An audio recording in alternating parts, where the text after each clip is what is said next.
नमस्कार सभी डीटीसी कर्मचारियों को मेरा नमस्कार। आप सभी को यह जानकारी दे दूं कि जो सुप्रीम कोर्ट में हमने डायरी नंबर जनरेट किए थे और जनहित याचिका के तहत जिन जिन को डायरी नंबर मिले थे उन सबके डायरी नंबर से जो grievance management portal supreme court का, जिस पर जाकर हम डिटेल फाइंड आउट कर रहे थे, ज़्यादातर कर्मचारियों की डिटेल उसमें गलत आ रही है। किसी में कर्नाटका का एड्रेस आ रहा है, किसी में महाराष्ट्र का। तो इसके लिए मुझे सुप्रीम कोर्ट रजिस्ट्रार के पास जाकर ही बात करनी होगी और उसके लिए समय लगेगा। तो आप लोग थोड़ा सा संयम बनाए रखें, अपने स्टेटस निकाल लीजिए, क्योंकि अभी तक जैसे मैंने देखा है करीब 25 से 30 मेरे पास स्टेटस रिपोर्ट आई हैं, जिनमें किसी में तो लिखा हुआ है कि ये अंडर प्रोसेस है, किसी में लिखा है कि नो एक्शन टेकन, कंप्लेंट्स का जो ग्रीवियंस है वो पीआईएल के फॉर्मेट में नहीं है या पीआईएल की नियमावली के अनुसार नहीं है। और मेरी असिस्टेंट रजिस्ट्रार को मैंने कॉल करके बात की है, तो उन्होंने कहा कि मैम अभी आप कोई स्टेटस कंफर्म ना समझें, हम इस पर अभी विचार कर रहे हैं और अभी ये अंडर प्रोसेस ही है।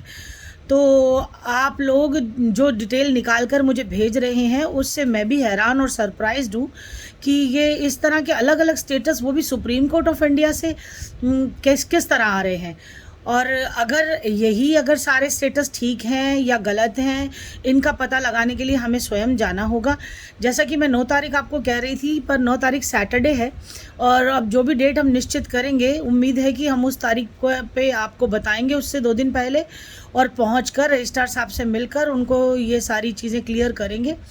और अभी असिस्टेंट रजिस्ट्रार को मैंने समझाने की कोशिश की है कि डीटीसी के जितने भी कर्मचारी वीआरएस लेकर रिटायर हुए थे वो सभी ऑप्टेड हैं और पेंशन के अधिकारी हैं। 12,000 में से काफ़ी कर्मचारी हैं, 4-5 हज़ार कर्मचारी से ऊपर हैं जो कि पेंशन ले भी रहे हैं। ऑप्टेड है, नॉन ऑप्टेड है, ऐसा कुछ भी नहीं है।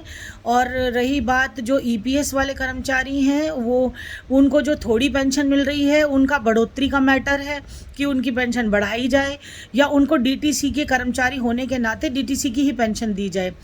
और जो सुप्रीम कोर्ट की गाइडलाइन कहती है उसमें भी एक क्लॉज नंबर 10 है जो कि मैंने ग्रुप में शेयर किया था, फैमिली पेंशन, जिसमें कहा गया है। तो सीसीएस पेंशन रूल और ऑफिस ऑर्डर 16 भी इसी की बात करता है कि जीते जी कर्मचारी और उनके बाद उनकी फैमिली पेंशन के अधिकारी हैं, एरियर के अधिकारी हैं और चिकित्सा सुविधाएं कैशलेस हो उनके अधिकारी हैं।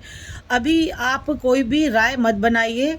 जैसे कि मेरे पास कुछ सवाल आए जिसमें कि विजेंद्र जी हमारे डीटीसी के कर्मचारी हैं, बहुत सुलझे हुए व्यक्तित्व के व्यक्ति हैं, और उन्होंने एक तो पीआईएल के लिए जनहित याचिका के लिए अपनी कोई एप्लीकेशन सुप्रीम कोर्ट में नहीं भेजी, दूसरा उनके पास कोई स्टेटस नहीं है, दूसरों के स्टेटस लेके या जो बैठ के या धरने प्रदर्शन चल रहे हैं उनको वो व्हाट्सएप पे मैसेज कर रहे हैं।